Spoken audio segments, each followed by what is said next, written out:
የኢትዮጵያ ወንጌል አማኞች ቤተክርስቲያናት ካውንስል 13ኛ የቦርድ ስብሰባ ተካሄደ። አማኑኤል ሌብሶ ተጨማሪ ያለው። ሰላም ተመልካቾቻችን፣ ዛሬ ህዳር 25 ቀን 2018 ዓ.ም የምንገኘው በኢትዮጵያ ገነት ቤተክርስቲያን ዋና ጽሕፈት ቤት ውስጥ ነው። እንግዲህ በዛሬው ቀን የኢትዮጵያ ወንጌል አማኞች ቤተክርስቲያናት ካውንስል 13ኛው የቦርድ ስብሰባ የሚካሄድ ይሆናል። በዛሬው ቀን በተለያዩ ርዕሰ ጉዳዮች ላይ ምክክር የሚደረግ እንደሚሆን ይጠበቃል። ሙሉ መረጃውን ኢቫንጀሊካል ቴሌቪዥን በስፍራው ተገኝቶ ወደ እናንተ የሚያደርስ ይሆናል። አብራችን ቆዩ። ህዳር 25 ቀን 2018 ዓ.ም የኢትዮጵያ ወንጌል አማኞች ቤተክርስቲያናት ካውንስል 13ኛ የቦርድ ስብሰባ በኢትዮጵያ ገነት ቤተክርስቲያን ዋና ጽሕፈት ቤት ተካሂዷል። በፕሮግራሙ ላይ የኢትዮጵያ ወንጌል አማኞች ቤተክርስቲያናት ካውንስል ፕሬዝዳንት ዶክተር ጣሶ ገብሬ፣ የካውንስሉ ምክትል ፕሬዝዳንት ዶክተር ቤተ መንግስቱ፣ የካውንስሉ ጠቅላይ ጸሐፊ ቄስ ደረጀ ጀንበሩና የካውንስሉ ጽሕፈት ቤት ኃላፊ ፓስተር ዶክተር ጌትነት ለማን ጨምሮ የካውንስሉ ከፍተኛ አመራሮች እንዲሁም የቤተ እምነት ከፍተኛ አመራሮችና ተወካዮች ከህብረቶች ከፍተኛ አመራሮችና ተወካዮች ጋር ተገኝተዋል። በመርሃ ግብሩ መጀመሪያ ላይም የኢትዮጵያ ወንጌል አማኞች ቤተክርስቲያናት ካውንስል የውጭ ግንኙነት ዘርፍ ኃላፊ ፓስተር አሸብር ከተማ በመዝሙረ ዳዊት ምዕራፍ 136 ላይ የሚገኘውን ክፍል ከጉባኤው ጋር በጋራ አንብበዋል። በመቀጠልም በጸሎት ፕሮግራሙን አስጀምረዋል። እግዚአብሔር ሁሉን የምትችል አምላክ በጌታችን በኢየሱስ ክርስቶስ ስም እንደገና በሕይወታችን ላይ ስለተመረቀልን ስለዚህ ስለተባረከ የጸጋ ቀን እጅግ አድርገን እናመሰግንሃለን። በኢትዮጵያ ገነት ቤተክርስቲያን ዋና ጽሕፈት ቤት በተካሄደው 13ኛው የቦርድ ስብሰባ ላይ ለተገኙ ከፍተኛ የካውንስሉ አመራሮች እንዲሁም የቤተ እምነትና የህብረቶች ከፍተኛ አመራሮችና ተወካዮች የእንኳን ደህና መጣችሁ መልእክት ያስተላለፉት ደግሞ የኢትዮጵያ ገነት ቤተክርስቲያን ሰብሳቢ አቶ ሃንካራ አርቃ ነበሩ።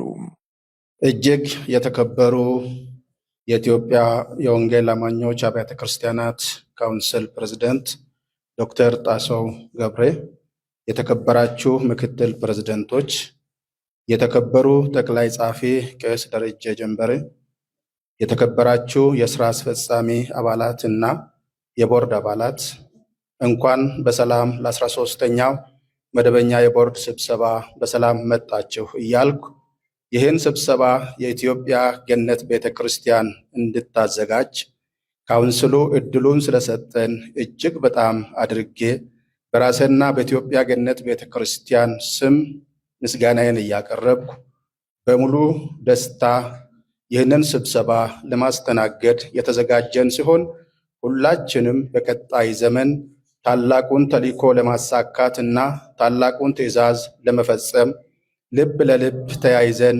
እንድናገለግል እና እንድንጓዝ ጥሪዬን እያቀረብኩ መልካም ቆይታ እንዲሆንልን በመመኘት ጭምር ነው። እግዚአብሔር አምላክ ሁላችንንም ይባርክ። አመሰግናለሁ።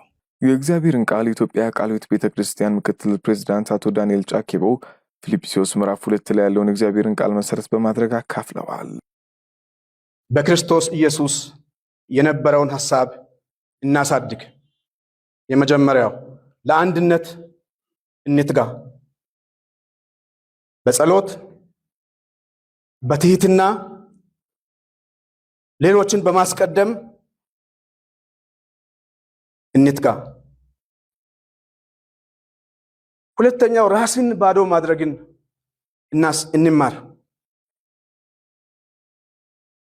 እግዚአብሔር የሰጠንን ኃላፊነት ወይም ቃሉን ለመጥራት ኮት ስልጣንን ለሌሎች ጥቅም እናውል። ሌሎችን ለማንሳት ዝቅ እንበል። ሰዎች ከፍ እንዲሉ የኛ ዝቅታ ወሳኝ ነው ማለት ነው። ክርስቶስ ያንን ነው ያደረገው። ምስጋናን ሳይሆን ኃላፊነትን እንውሰድ። ሶስተኛ አገልጋይ መሪነትን ከኢየሱስ ተምረን እንተግብር።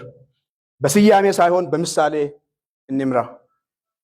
ከቃሉ በማስከተል ለጉባኤው ጸሎት ያደረጉት ደግሞ የኢትዮጵያ ገነት ቤተክርስቲያን ፕሬዝዳንት መጋቢ ታምራት ነበሩ። አንድ ቀን በዚህ የተሰበሰብን ሁላችንም መሪዎች እንደምንሆን አስበን ወደ ቤት አልመጣንም። የመጀመሪያው አስደናቂው ነገር ለኛ ድነታችን ነበር። አንተ ጋር የተገናኘንበት፣ መስቀልህን ለማየት እድል ያገኘንበት፣ የዘላለም ሞት የተሻረልን፣ ቀንበሮቻችን የተሰበሩልን ያለኛ ትልቁ ክብርና ደስታችን ነበር። በዚያ መንገድ መካከል ደግሞ እንደነዚህ አይነት እድሎችን ሰጠህን። ምናልባት አንዳንድ ግለሰቦች ጓደኞቻቸው ሊያደርጉን አይፈቅዱም። አንተ ግን አብረንህ ሰራተኛ እንድንሆን ፈቀድክ። እናመሰግንሃለን። የካውንስሉ ጠቅላይ ጸሐፊ ቄስ ደረጀ የእንኳን ደህና መጣችሁ መልእክት አስተላልፈዋል። እግዚአብሔር እናመሰግናለን። ወደ ስራ ከመሄዳችን በፊት እንደተለመደው በአሰራራችን ኮረም መሙላቱን ማረጋገጥ አለብን። ስለዚህ ያንን ቼክ እናደርጋለን። መሪዎች ፕሬዝዳንቱና ሁለቱ ምክትል ፕሬዝዳንቶች ከአንዱ በስተቀር አሉ። ሌሎቻችንም አለን በተሟላ መልኩ። በዚህ አካሄድ ሁላችንም በተሟላ መልክ ስብሰባውን ማድረግ እንችላለን ብዬ አስባለሁ። የቀሩት አነስተኛ ናቸው። ወደፊት የሚመጡትንም እናያለን። ስለዚህ ፕሬዝዳንቱ ከምክትላቸው ጋር ወደዚህ መጥተው ስብሰባውን እንዲመሩ ጠይቃለሁ። የካውንስሉ ፕሬዝዳንት፣ ምክትል ፕሬዝዳንትና ጠቅላይ ጸሐፊም ስብሰባውን መርተዋል። በካውንስሉ የተሰሩ ስራዎች ላይ በጠቅላይ ጸሐፊው የተዘጋጀ ሪፖርት የቀረበ ሲሆን በተነሱ ተያያዥ ጉዳዮች ላይም ውይይት ተደርጓል። የሚለውን አጠቃላይ ነገር የሚይዝ ከ5 ዓመቱ ስትራቴጂ ፕላን ውስጥ በፐርሰንት ምን ያክል አቺቭ አድርገናል የሚለውን ሁሉ ያቀፈ ነው የሚሆነው። ያው እንደ መግቢያ በመቀጠልም የ5 ዓመት ስትራቴጂ እቅድን በሚመለከት ውይይት ተደርጓል። ሌላው ውጫዊ መልካም አጋጣሚዎች የሚባሉት በመንግስት እውቅና የተሰጠው ትልቅ ሃይማኖታዊ ተቋም ኢንቲቲ መሆኑና ከዚህ ጋር በተገናኘ መብቶች ሁሉ ብቁ መሆናቸው ነው።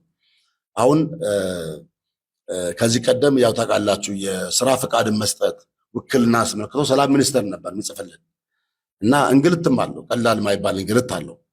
አንዳንድ ከመንግስት የምናገኛቸው ግልጋሎቶች በቀጥታ ወደ ካውንስሉ መምጣቱ ብዙ ነገሮችን ቀንሶልናል። የመሬት ይዞታን ለማረጋገጥን ጨምሮ በብዙ ጉዳዮች በመንግስት በኩል ያለው አዎንታዊ ምላሽ እንደ ቀላል የሚቆጠር አይደለም። በየትኛውም ዘመን ከተሰጠን በየትኛውም ዘመን ካገኘነው የስርዓተ አምልኮ ማስፈጸሚያ ቦታ አሁን ያገኘነው በምንም ሊነሳ የሚቻል አይደለም ማለት ነው። ተመልካቾቻችን በዛሬው ዕለት ማለትም ህዳር 25 ቀን 2018 ዓ.ም በኢትዮጵያ ገነት ቤተክርስቲያን ዋና ጽሕፈት ቤት የኢትዮጵያ ወንጌል አማኞች ቤተክርስቲያናት ካውንስል የ13ኛው የቦርድ ስብሰባ ተካሂዷል። በተካሄደው ስብሰባ ከተሰሩ ስራዎች አንጻር ሪፖርቶች ቀርቧል። እንዲሁም በወደፊት አቅጣጫዎች በማህበራዊ ሚዲያ ላይ ከሚገኙ እንቅስቃሴዎችም አንጻር ምክክርና ውይይት ተካሂዷል። ኢቫንጀሊካል ቴሌቪዥን አማኑኤል ሌቢሶ ከኢትዮጵያ ገነት ቤተክርስቲያን ዋና ጽሕፈት ቤት